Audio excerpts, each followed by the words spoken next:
Donc quand je dis l'homme a 5 âmes, je suis en train de te parler des 5 niveaux de vie de l'homme. Il y a ton corps. Ton corps est formé par des bases. Et ces bases-là définissent des points sur lesquels les 5 niveaux de vie vont s'appuyer pour se manifester. Dans le corps, l'ossature, le corps, bazar, la chair, le corps, système nerveux, ces 3 éléments-là, mis ensemble, permettent aux 5 niveaux de vie de s'exprimer. Est-ce qu'on peut commencer l'enseignement? Allons-y. Du coup, dans la tradition juive, ceux qui nous ont donné leur livre, ils disent chez eux que l'homme a 5 parties de vie, qu'ils appellent les 5 âmes, les 5 niveaux de vie. Premier niveau de vie, c'est le niveau nefesh. Allons-y en Genèse chapitre 2, le verset 7. La première âme est appelée nefesh. Et comme tu peux voir, nefesh est l'âme vitale, liée au corps et aux instincts, ainsi qu'à la vie biologique. Quand on parle de bio, on parle de tout ce qui est cellulaire, génétique, tout ce qui est physique. Je parle à quelqu'un. Donc nefesh, ce que tu appelles ton âme, qui est formée depuis la première semaine jusqu'à la 3e semaine de grossesse, c'est la vie biologique. Voilà pourquoi c'est cette vie-là qui te donne la ressemblance de tes parents. C'est cette vie-là qui te donne un corps qui ressemble à la famille. Mais en même temps, c'est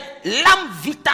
Parce que le cœur devient un élément qui gère nefesh, donc qui justifie aussi la vie. Un homme qui n'a pas de nefesh, un homme dont le nefesh est mort, perd aussi la vie. Parce que nefesh est vital. Quand on dit quelque chose est vital, ça veut dire que sans la chose, on perd la vie. Si nefesh est la viande et que la viande est rattachée au système sanguin, comprenez que quand quelqu'un fait un arrêt cardiaque, c'est le cœur de bazar, de la viande qui s'est arrêté. Et automatiquement, tout le corps meurt. Parce que nefesh ne peut plus se manifester. Donc, nefesh, c'est l'âme vitale. C'est lié au corps. Mais de quel corps on parle? On parle du corps bazar. Quand on dit corps ici, on parle du corps bazar qu'on appelle la viande, la chair. C'est ce que Lévitique 17:11 nous dit. Donc, vous pouvez rajouter ça comme verset Lévitique 17:11. Et nefesh est lié à l'instinct. Voilà pourquoi les hommes ont le sang, ils ont nefesh. Les animaux aussi ont le sang. Les animaux aussi ont la viande. Donc, ils ont aussi nefesh. C'est pourquoi lorsque Dieu va demander à l'homme, quand il va autoriser les hommes à manger les animaux, il va dire qu'on ne mangera pas un animal avec son âme. Ou on ne mangera pas un animal avec son sang. Cela veut dire qu'avant de manger un animal, Dieu demande qu'on puisse égorger l'animal pour que le sang,